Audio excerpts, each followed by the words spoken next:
오늘 저는 여러분과 함께 요한계시록 6장을 공부하겠습니다.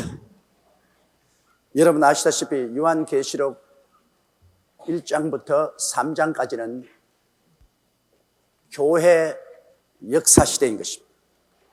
그래서 에베소 교회에서 라오디게아 교회까지 우리 교회를 7연대로 나누어서 교회 연대가 끝나고 요한계시록 4장에 보면은 이제는 천국 예배 장면이 나오죠.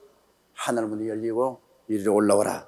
교회가 하늘로 승천하는 모습을 보여주고 있는 것입니다. 그래서 하늘에 올라가서 보좌 중심으로 하나님을 예배하는 장면이 4장에 나오고 5장에는 이제 땅 무르는 운동이 나옵니다.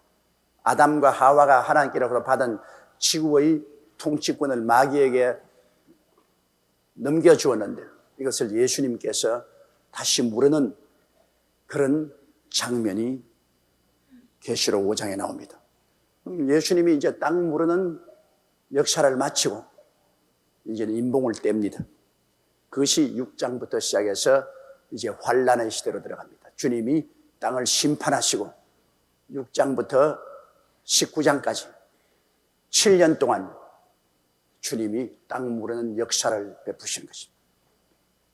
일곱 임봉을 쳐놓은 그 어마어마한 땅 문서를 예수님께서 우리 사람을 대표해서 죄 없는 분으로서 자원해서 자기 자신을 대가를 지불하고 임봉을 떼는 것입니다. 임봉을 떼는 첫 장면이 이제 6장에 나오는데 여기부터 시작해서 전 3년 반, 후 3년 반, 7년 환란이 시작되는 것입니다. 그러므로 환란 기간 동안에 이제 이스라엘에 관해서 우리가 오늘 공부하겠습니다. 6장 1절 우리가 다 같이 읽겠습니다. 내가 봄에 어린 양이 7인 중에 하나를 떼시는 때 그때 내가 들으니 네 생물 중에 하나가 우레소리같이 말하되 오라 하기로. 자, 이제 어린 양 예수 그리스도께서 보좌 앞에서 땅 무르는 역사를 시작합니다. 7 임봉 중에 하나를 촥 주님께서 찢었습니다. 그런데 내 생물 중에 한 사람, 즉 서랍천사 중에 한 사람이 큰 소리로 이리 오라. 오라는 것은 뭡니까? 어떤 일이 지상에 일어날 것을 보여주는 것입니다. 환란 시작에서부터 시작해서 어떤 일이 일어날 것을 이제는 계시해 주는 것입니다. 2절요. 내가 이에 보니 흰 말이 있는데 그 탄자가 활을 가져 면류관을 받고 나가서 이기고 또 이기리 하더라. 자, 이 흰 말을 탄 자가 누구냐? 많은 사람들이 쉽게 백마를 탔으니 이것은 예수님을 상징한다.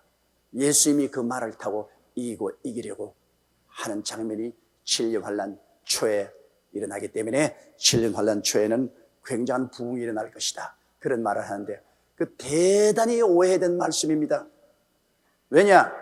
예수님은 보면은 이미 요한계시록 4장에 하늘 보좌에서 성도들의 예배를 받으시고 5장에 보면은 예수님이 땅 물을 일을 다 하시고 하늘에서 지금 인을 떼고 계신 예수님이 무슨 지상에서 백마를 타고 주님이 뛰어요.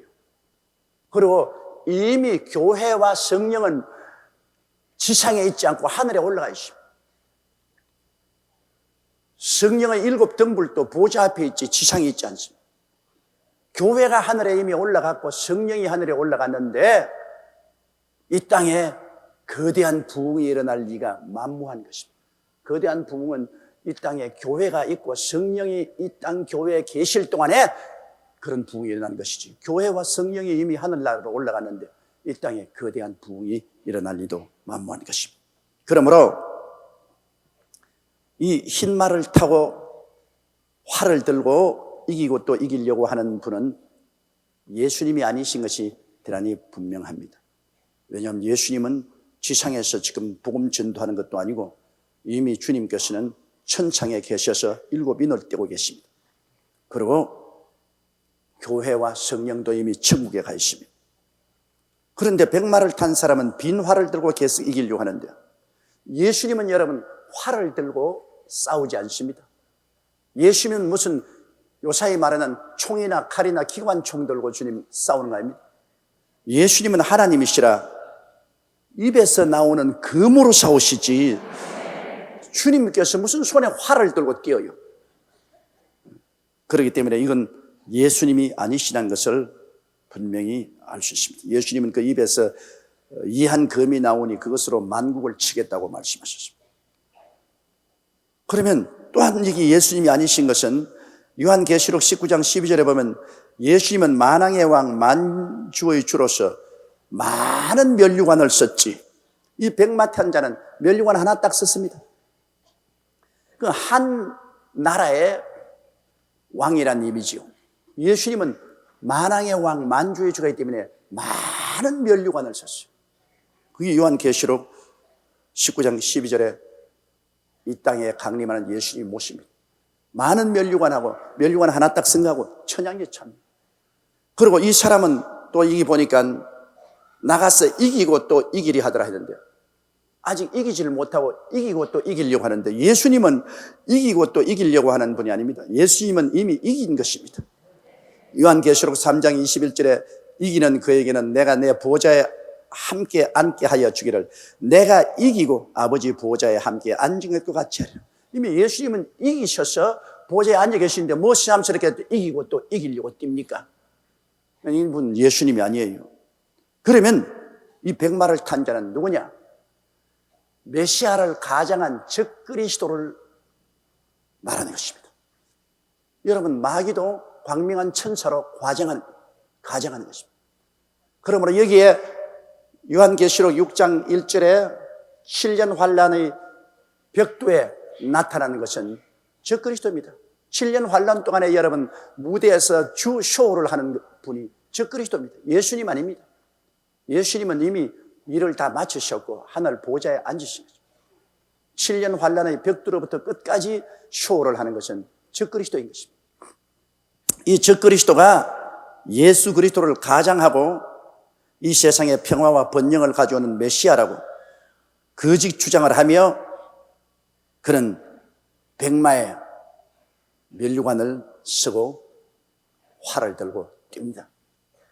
적그리스도가 유럽을 통합하고 세계를 정복하기 위해서 온 인류의 소망인 위대한 메시아적 지도자라는 것을 나타내기 위해서 그는 흰 말을 타고 면류관을 활을 들고 뛰는 것입니다.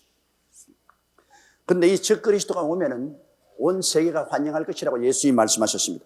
요한복음 5장 43절에 보면 나는 내 아버지의 이름으로 왔으며 너희가 영접지 아니하나 만일 다른 사람이 자기 이름으로 오면 영접하리라. 예수님은 아버지의 이름으로 자기 땅에 왔을 때 배척당했지만 적그리스도가 오면은 이 세상이 다 악한 자에게 쏘였으므로 이 적그리스도를 너희들은 환영할 것이라고 예수님께서도 친히 말씀하셨습니다. 그런데 이 적그리스도는 보니까 예수님 흉내를 내면서 백마를 타고 활을 가지고 있었으나 활살이 없어요. 여기 보니까 내가 이에 보니 흰 말이 있는데 그 탄자가 활을 가졌고 면류관을 받고 나가서 이거 하자는데 활만 가졌지 화살이 없어요. 여러분, 빈 활 가지고 아무리 흔들어 봤자 별 소용이 없어요. 화살이 있어야 실제 땡겨서 사람 짐승을 쏘지요. 이것은 무엇을 의미하냐 하면은 적그리스도가 와서 무력으로 협박을 할 일이지 실제 무력 행사는 안 할 것을 주장합니다. 강력한 무력을 가지고 협박하죠. 그러니까 무력을 시위만 하지 실제 않습니다. 적그리스도도 그것입니다. 활은 있으되 화살이 없어요. 무력을 시위는 하네. 실제 무력은 사용하지 않고 적그리스도가 유럽을 통합시키는 것입니다. 전쟁에서 통합시키는 것이 아니고 그런 강력한 무력 행위를 하면서 적그리스도가 놀라운 외교적인 수법으로 유럽을 통합해요. 백마를 타고 활을 들고 이기고 이기려고 하더라. 실제 무력 행사는 안 하면서도 협박을 해가면서 그런 이기고 또 이겨서 유럽 통합을 완성시키는 것을 말하는 것입니다. 그런 탁월한 정치가요, 모략가로서 정치적 수완과 모략으로 옛 로마 판도인 유럽을 거의 손에 완전히 집었습니다. 지금 우리가 벌써 보는 것처럼 유럽은 이미 경제적으로 완전히 통합되어 이제는 1902년부터는 유로와 돈을 사용합니다. 한 나라 돈을 사용합니다. 이 돈을 같이 사용하면 모든 경제와 모든 생활이 통일되는 거예요. 그 다음 정치 통일은 눈으로 불을 본 듯이 뻔합니다, 여러분. 모두 다 한 나라 돈을 쓰니까 경제가 완전히 한 집안이 되어버립니다. 그러면 유럽의 경제적인 이익을 보존하기 위해서 유럽의 군대도 하나로 통일되고 정치도 하나로 통일되고 불을 본 듯이 화납니다. 이제 몇 년, 내몇 년이면 유럽은 완전히 경제 통일에 군사 통일에 정치적 통일이 이루어집니다. 바로 여러분, 적그리스도가 이와 같이 나타나면은 제일 먼저 이스라엘과 7년 계약을 맺습니다. 이스라엘과 7년 계약을 맺는 것은 다니엘서 9장 27절에 분명히 기록되어 있습니다. 한 왕이 와서 이스라엘과 한 일해 동안 계약을 맺고 7년 언약을 맺습니다. 자, 그런데 그 유럽이 통합되고 유럽의 수많은 대통령이나 혹은 수상이 일어나면 그가 적그리스도의 맹렬한 능력을 가지고 일어나게 되는데 그와 7년 계약을 할 이스라엘은 어떻게 됐습니까? 여러분, 이스라엘은 주 70년 만에 예수를 십자가에 못 박은 연고로 그 나라가 파멸되고 풍지박산되어서 2000년 동안 나라 없는 민족으로 세상에 방황하고 온갖 수모를 당하고 제2차 대결 때는 히틀러에 의해서 600만이 학살을 당하는 그런 비극을 겪었습니다. 그럼에도 불구하고 성경에는 내내 나라 없는 이스라엘이 다시 고토에서 독립국가가 되면 그때부터 말세 카운트다운이 된다고 말했습니다. 말세 마지막 때 이스라엘이 다시 고토에 돌아와서 나라가 이루어진다는데 여러분 참으로 한번 생각해 보세요. 이스라엘이 고토를 회복한다는 것은 얼마나 어려운 일이냐 하면 주 1세기에 건국된 고구려의 만주 벌판을 우리가 회복하는 것과 같은 것입니다. 지금 여러분 고구려 땅이 오늘 북경으로부터 시작해서 저 몽고까지 고구려 땅인데 그 우리 거라고 깃발 두고 뛰어나간다고 통일 허락해 줄 사람이 있겠어요? 그 옛날에는 그 광활한 땅이 고구려 땅이었지만 지금은 그것이 우리가 중국과 몽고에 뺏긴 지가 아득한 옛날입니다. 그 역사에나 기록되어 있지 우리 실제로 못 점령해요. 이스라엘이 고토로 돈다는 것은 이와 꼭 같습니다.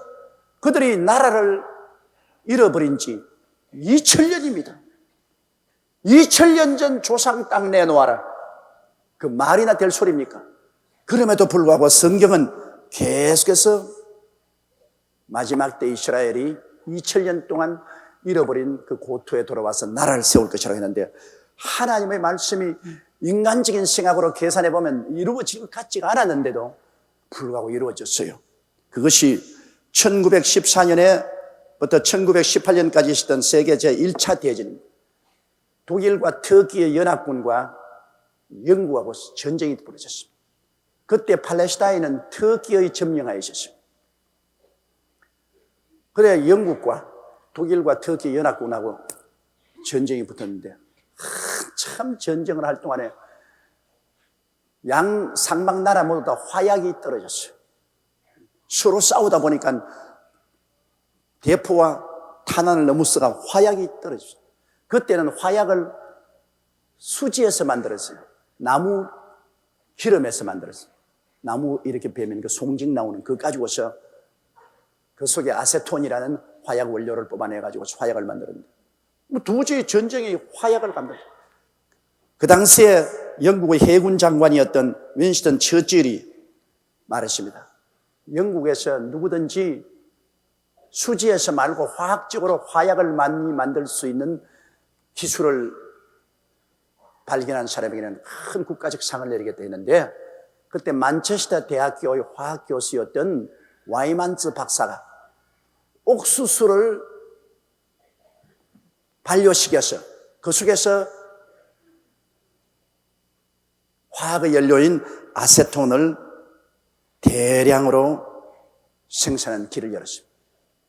그래서 그가 그냥 옥수수를 가지고 발효시켜서 아세톤을 많이 생산해서 막 영국 공장에서 총알을 막 대포탄을 포탄을 무한대로 만들어내니까 그 물량의 공세에 독일과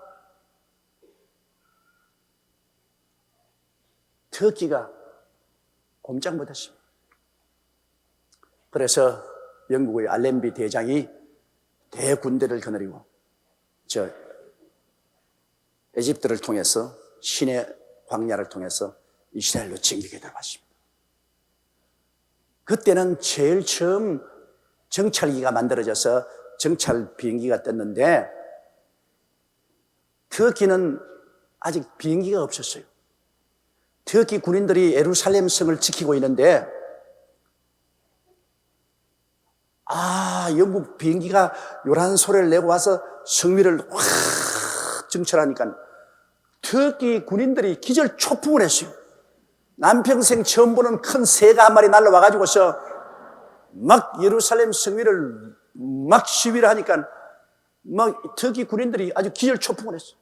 근데 알렌비 대장은 아주 좋은 신자였습니다. 그래서 그는 감히 예루살렘 성성을 향해서 대포를 쏠 수가 없다. 그래서 그 성을 포위하고 계속해서 비행기 시위를 했습니다. 그러니까 이 터키 군인들이 다 달아나 버렸어요. 싸움도 안 하고 다 달아나 버렸어요. 그래서 총 한 방 쏘지 않고 알렌비 대장이 예루살렘을 점령하고 팔레스타인을 영국이 완전히 점령하고 독일과 터키 연합군은 1차 대전에서 피했습니다. 그래서 2000년 동안 잃었던 그 고토를 영국이 점령했습니다. 그리고 영국 왕실에서 이 와이만스 박사를 불러가지고서 당신이 절대적인 공로를 세웠으니 무슨 상을 줄까? 그러니까 그 와이만스 박사가 눈물을 흘리면서 나는 유태인입니다. 우리 고향 땅에 발을 디딜 수 있는 땅을 주옵소서. 그러니 뭐 이스라엘 백성이 점령한 땅이라 뭐 그 별 사막 같은 땅 가치도 없고 하니까 좋다. 와이만스 박사의 소원대로 이스라엘 예루살렘을 중심으로 한 팔레스타인을 이스라엘에게 넘겨주라. 그래서 그 당시에 영국의 외세에 있던 발포라는 외상이 발포 조약을 선포했습니다. 온 전 세계에 흩어진 유대인들은 팔레스타인에 돌아오너라. 팔레스타인의 자유로 이주하라. 발포 조약을 발표했습니다. 그러니 이게 얼마나 놀라운 기적입니까? 상상을 초월합니다. 2000년 동안 어림없습니다. 이스라엘 힘으로는 돌아올 수 없는 게 모든 이스라엘 백성들이 다 외국에 흩어져 있죠. 그리고 이미 아랍이 점령한 지 2000년이 됐죠. 터키가 그곳을 점령한 지 300년이 됩니다. 누가 그걸 점령합니까? 1차 세계대전이라는 것이 일어났기 때문에 영국이 독일과 터키와 싸워서 예루살렘과 팔레스타인을 점령하고, 또 와이만스 박사가 유대인으로서 화약을 발명해서 영국을 도와주었으므로 영국 왕실에서 상급으로 예루살렘과 팔레스타인을 유대인에게 돌려준 것입니다. 그런데 유대인들이 안 돌아오잖아요. 2000년 동안 해외에 나가가지고서 거기 지금 뿌리를 내리고 잘 사는데요. 유대인들마다 잘 살잖아요. 가서 열심히 일을 했기 때문에 유대인들이 뭐 세계 경제는 다 잡고 있잖아요. 돌아오라 그냥 안 돌아옵니다. 그래서 하나님이 세계 2차 대전 동안에 나치 독일을 통해서 유대인 박멸 운동을 했습니다. 어마어마하게 유대인들을 잡아서 히틀러가 가스 체인바에서 죽여가지고서 머리는 뽑아가지고서 천을 짜고 몸은 녹여가지고 비누를 만들었습니다. 이렇게 어마어마하게 하니까 유대인들이 발붙일 곳이 없으므로 어디로 가느냐? 다 고토로 도망을 치고 오게 된 것입니다. 그러니까 하나님이 무서운 채찍으로 때리니까 그들이 팔레스타인으로 모여와서 1948년 5월 15일 날 그들은 독립국으로 선포를 했습니다. 1948년 5월 15일. 그리고 그 와이만스 박사를 1948년 5월 17일 날 이스라엘은 초대 대통령으로 그를 추대한 것입니다. 그래서 하나님께서는 온 세계에 흩어져 있는 이스라엘을 고토로 모이게 해서 그때로부터 이스라엘이 고토로 들어오자 아랍은 이스라엘을 박멸하려고 했습니다. 박멸될 수 있어요. 그때 예루살렘에 들어온 이스라엘 수는 한 70만 정도도 안 됐어요. 그런데 그 70만 정도도 안 됐는데 그 당시에 아랍인들의 수는 3천만이었습니다. 지금은 이스라엘이 한 300만 되는데 아랍의 수는 2억입니다. 거의 한 70만 들어오게 된 사람을 한 3천만 되는 아랍이 그냥 숨통을 죽여버리려고 했습니다. 그거는 인간적인 생각으로 하면 절대로 이스라엘이 독립 못합니다. 그 막대한 주변에 아랍은 무장이 잘 돼 있어. 탱크도 있고 대포도 있고 총도 있고 훈련된 군인이 있는데 이 이스라엘 백성은 2차 세계대전을 피해서 각국에서 오합지졸로 모였으니 말도 각각 다른 나라 말을 쓰고 그들은 대포도 없고 전차도 없습니다. 총도 없다고. 그런데 독립을 선포했으니까 뭐 아랍 한 3천만이 밑에는 애굽에서 위에는 시리아에서 옆에는 요르단에서 확 밀어제끼면 그건 뭐 틀림없이 죽는 겁니다. 그래서 독립을 선포한 이후 1947년 11월 27일부터 1949년까지 아랍연합군이 4개 전선에서 침공에 들어갔어요. 뭐 이스라엘은 그 전쟁에서 완전히 녹아지게 됐는데 나는 여기에서 참 놀라운 것은 하나님이 문을 열면 닫을 자가 없고 닫아놓으면 열 자가 없습니다. 하나님이 말세에 이스라엘 백성을 고토로 돌아오겠다고 말씀하셨기 때문에 그 말씀은 이루어져야 되는 것입니다. 70명이 아니라 70만이 아니라 7만 명이 되어도 하나님이 같이 계시면 그 나라가 지켜지는 것입니다. 독립전쟁을 그 비화를 읽어보면 재밌습니다. 저 남쪽 네게브 사막을 통해서 애굽의 군인들이 탱크를 몰고 예루살렘을 향해서 진격해 올라옵니다. 그 이스라엘의 군인들은 무기가 없어요. 그래서 그 사람들은 뭘 했냐? 몰로토프 칵테일이라고 해서 맥주병에다가 휘발유를 넣어가지고서 거기다 심지를 붙여서 불을 붙여가 그걸 가지고 전차에 던지는 거예요. 여러분 맥주병에다가 휘발유 넣어가지고서 기름 붙여서 전차에 던지가 그게 무슨 싸움이 됩니까? 그럼에도 불구하고 이스라엘 병사가 전차에 기어 올라가서 위에서 뚜껑을 열고 집어넣었거든. 그러니 밑에 있는 사람들에게 휘발유 병에다가 기름을 넣어가지고서 전차 뚜껑을 열고 집어넣으니까 뭐 안에가 뭐 완전히 뭐 불바다가 돼버려. 몇 개의 전차가 불바다가 되니까 애굽 군인들에게 무슨 소문이 났냐면 이스라엘이 원자탄 수류탄을 가지고 있다. 미국이 도와줘가지고서 원자 수류탄을 가지고 있어서 이건 뭐 가면 다 죽는다. 이래가 애굽의 전차 움직이지 않는 거예요. 전부 겁을 지어먹고 이스라엘이 원자 수류탄을 가지고 있다고 소문이 나가요. 움직이지 않는 거예요. 그게 못 올라와요.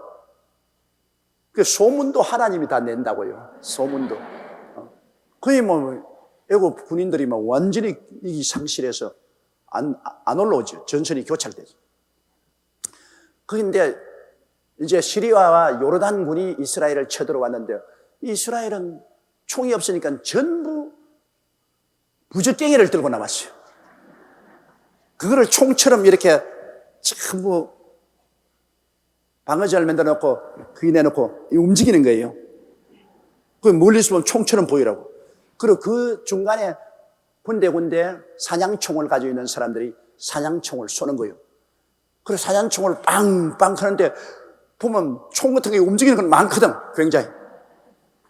그래 놓고 싸우니 뭐 그게 싸움이다. 저쪽에는 대포가 있는데 대포를 내리갈기고 뭐 기관총으로 막 쏘아지겠는데 여기는 사냥총 몇십 자리 가지고 쏘고서 부적갱이를 흔들고 있는데 뭐 그게 뭐 싸움이 되나. 그런데 하나님이 하신 일 보십시오. 뉴욕타임스도 그때 크게 기록된 사실입니다. 그 전선에 비가 내렸습니다. 비가 내려오니까 병사들이 그냥 천막에 있으니까 막 춥고, 그런데다가 하나님께서 시리아와 요르단 군과 이스라엘 군 사이에 벌떼들을 갖다 보냈어요. 벌이 막 구름대 같은 벌이 와가지고 그 중간에다가 이렇게 딱 진을 쳤습니다. 여러분, 시골에서 안 자라본 사람은 벌이 얼마나 무서운지 몰라요. 나는 옛날에 소목일에 가가지고서 땅벌집 건드려 놓고 벌이 따라오면요, 심리를 달아놔도 심리까지 따라옵니다. 새카맣게 따라와요. 우리 어릴 때 그냥 그 벌이 땅벌집을 막 땅 속에 막 벌이 집을 짓고 벌이 활활해요. 그러면 그 우리가 심술 부려서 그걸 갖다가 이 꼬챙이로 쑤시고 나무를 갖다가 그냥 불을 찔러가지고서 벌들을 태워 죽이고 그런 일을 했는데, 그 섣불리 건드리면요 수만 마리 벌이 따라오는데 죽으라고 막 도망다 이게 따라와요. 그거 많이 따라서 거기에 잡히면 죽어요. 우리 친구들도 벌에 쏘여서 죽었어요.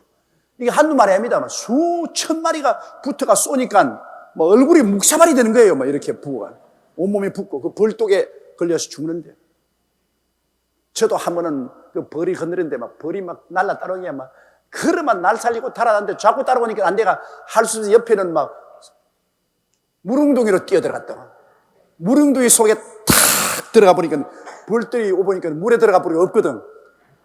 그래가 숨을 참고 있으니까 물웅덩이 위에 벌이 날라다니게 되면 없다 가자 하면서 다 가버리더라고요.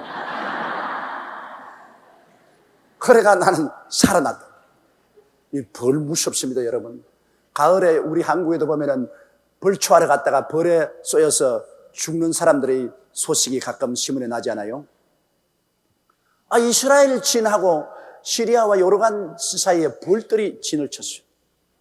그것도 모르고 막 탱크를 몰고 대포를 쓰고 군인들 오다가 막 벌이 내리붙어 쏘니까 싸움이 이스라엘 군인들하고 싸움이 아니라 벌하고 싸움이 벌었어요. 총도 내버리고 다 내버리고 막 벌하고 싸운다고 막 정신이 없어. 그리고 막 달아나고 벌이 따라가고 막.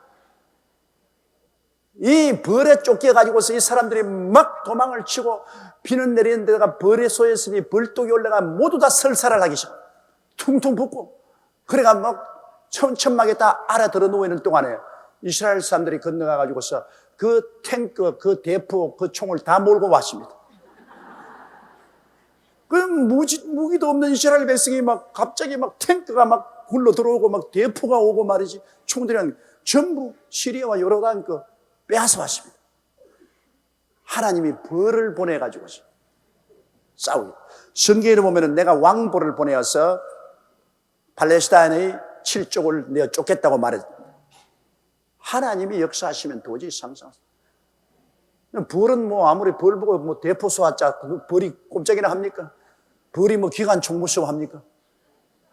그러니까 이게 참 무서운 전쟁이에요.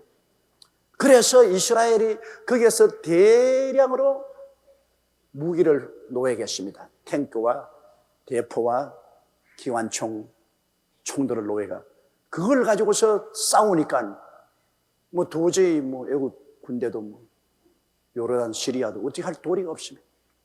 그래서 독립전쟁에 이스라엘이 이긴 겁니다. 하나님이 같이 계시면, 수가 작아도 하나님의 손길이 같이 계시면 이기는 겁니다. 전쟁은 야외께로 말미암는 것이고 군대가 많다고 전쟁에 이기는 법이 없습니다. 하나님이 같이 계시면 이긴다 말이에요. 그 독립전쟁에 이기고 난 다음 아랍은 연합해서 계속해서 이스라엘을 지중해로 밀어 넣어버리려고 애를 썼습니다. 그것이 1956년 10월 29일부터 11월 5일까지 있은 시나이 전쟁인데요. 수에즈 운하를 에집트가 국유화 선언하고 이스라엘의 배가 수에즈 운하를 못 들어오게 차단시킴으로 에집트하고 이스라엘하고 전쟁이 붙었습니다. 거기에도 이스라엘이 또 이겼습니다. 또 1967년 6월 5일부터 10일까지 6.1 전쟁, 그 유명한 6.1 전쟁. 그 6.1 전쟁에 이스라엘은 압도적으로 이겨서 시리아의 고란 공원을 빼앗고 예루살렘 구시가지를 요르단에서 다 빼앗고 이스라엘은 강력한 국가로 일어나게 됐습니다. 상상을 초월합니다. 그러고 난 다음에 1974년 10월 6일부터 25일까지 욤 키푸르 전쟁인데 이스라엘의 대속죄일에 온 이스라엘이 다 일을 놓고 속죄일이니까 죄사함 받는 그 속죄 종교의식을 행할 때 에집트와 시리아의 공격을 받았습니다. 갑자기 급습을 받아가 그때 이스라엘이 위기에 처했습니다. 사람들은 그때 다 말하기를 이제는 이스라엘은 망했다. 왜? 이스라엘 비행기가 날아가다가 에집트의 미사일에 맞아가 거의 다 떨어졌습니다. 그리고 시리아의 막강한 군대가 북에서 밀어내려오고 에집트는 수에즈 운하를 건너가지고서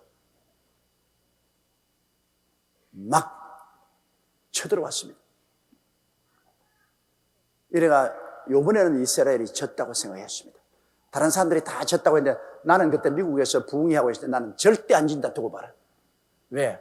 이스라엘은 하나님의 예언적인 위치에 있다. 하나님의 시계다. 말세 이스라엘이 고토에 들어와야 말세가 된다. 그러므로 절대 안 진다. 그러니까 사람들은 웃기는 소리 하면 이번엔 졌다. 이스라엘 비행기가 다 떨어졌다. 이번엔 졌다. 그랬는데 그때도 도로 이스라엘이 일어나가지고서 수에즈 운하를 건너 오히려 카이로를 향해서 공격하는 그러한 지경까지 이르고 다시 전쟁에 이겼습니다. 그건 왜 그랬냐? 이스라엘 비행기가 다 떨어졌는데 어디서 전투 개성이냐? 미국에 있는 유대인들이 얼마나 많습니까? 미국에 있는 유대인들이 미국 비행기를 이스라엘 국기를 그려가지고서 타고서 날라왔으니까 뭐 도저히 못지할 도리가 없죠. 그러니까 뭐 또다시 이스라엘이 이기고 말하는 거죠. 이래서 계속해서 아랍 2억이 300만 이스라엘을 처음 무찌르려고 무수의 애를 썼지만은 늘 쳤습니다. 번번이. 인간의 생각으로는 그럴 수가 없는데도 늘 져요. 그것은 하나님께서 마지막 때 적그리스도를 세우고 이스라엘을 세워놓아야 7년 계약이 이루어지는 것입니다. 7년 계약을 하려고 하니까 하나님이 무대를 만들 수밖에 없어요. 그런데 오늘날 보세요. 유럽은 통합되고 뭐 이미 유럽은 다 통합된 거와 한 가지입니다.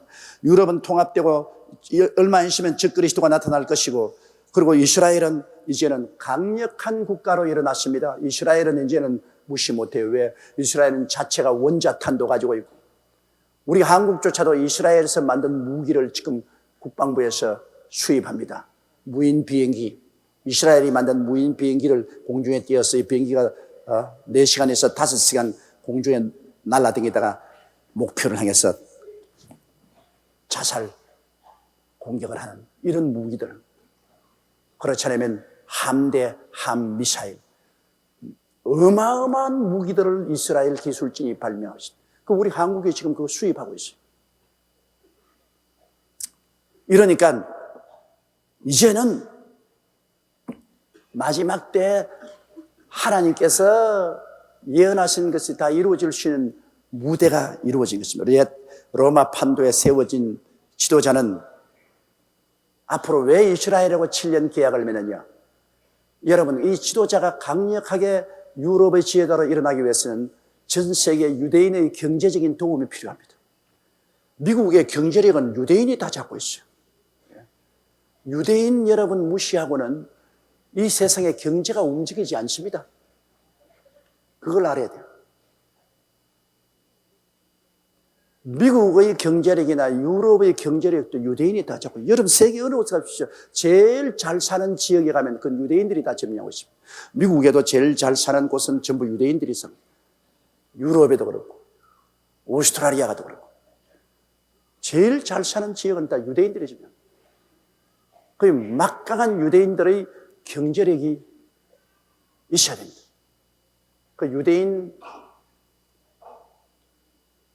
거역하고는 여러분 못 살아남습니다. 일본이 한번 큰 코 다쳤죠. 일본이 유럽에서 600만 유대인들이 학살됐다는 것은 거짓말이다. 지어낸 이야기다. 사실 그렇게 학살 안 당했다.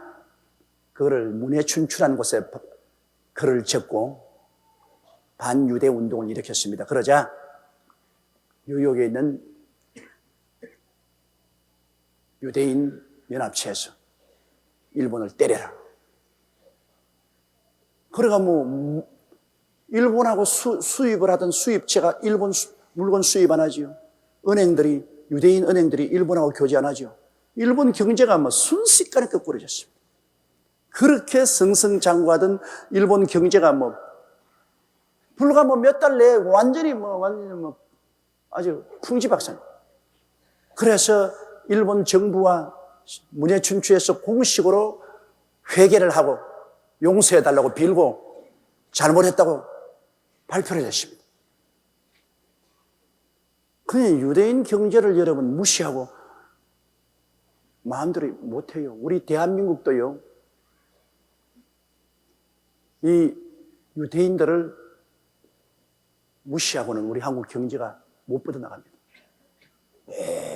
어떤 경제적인 운영을 하는 게 유대인들이 작정하고 난 다음에 한국에는 정권 시장에서 돈 다 뽑자 확 와버리면 우리는 또 IMF에 또 떨어집니다. 왜? 거대한 경제를 운영하는 그 단체들이 유대인들입니다. 금융을 유대인이 잡고 있어요. 세계의 돈 보따리를 유대인이 잡고 있어요. 그래서 이 적그리스도는 유대인의 경제력이 필요합니다.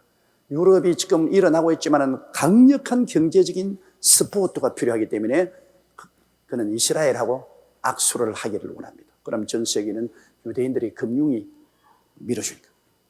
또 이스라엘은 적그리스도의 연합체인 유럽 공동체 국가의 도움이 필요합니다. 왜? 이스라엘이 꿈에도 소원하는 것은 시온산, 예루살렘에 있는 시온산에 옛 솔로몬 성전을 복구하는 것입니다. 지금 거기에 아랍 사람들이 와서 이슬람의 성전을 지어 놓았습니다. 오마 성전이라고.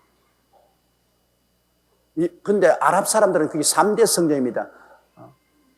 메카하고 메디나하고 여기 예루살렘 3대 성전으로서 10억 이슬람이 정신적인 지주로 삼습니다. 거기에 보면 아무것도 없어요. 그 성전 안에는 바위가 하나 있는데 그 바위가 바로 아브라함이 이삭을 제물로 드린 데입니다.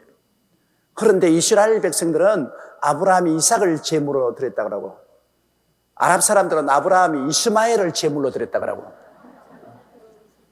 이스마엘이 맏아들이다. 첩에서 낳지만 그래도 맏아들이다. 말하니까 이스마엘을 제물로 드린 곳이라고 그러고 이스라엘은 아니라 그것은 정체에서 난 이삭을 제물로 드렸다. 그렇게 주장을 합니다. 그러므로 유대인도 그것이 성지고 아랍도 그것이 성지입니다. 그런데 거기에 지금 만일 이스라엘이 그 성전을 헐고 이스라엘의 솔로몬 성전을 복구시키려고 하면 10억 아랍하고 전쟁이 벌어집니다. 이건 어마어마한 무서운 전쟁이 벌어집니다. 도저히 이스라엘 힘으로서는 그곳에 성전을 복구할 수 없어요. 그러나 이스라엘이 일념으로 소원하는 것은 강력한 유럽 연합국이 일어나서 그 유럽 연합국의 백을 힘입어서 그곳에 성전을 짓기 위해서는 유럽 연합국의 백이 필요한 것입니다.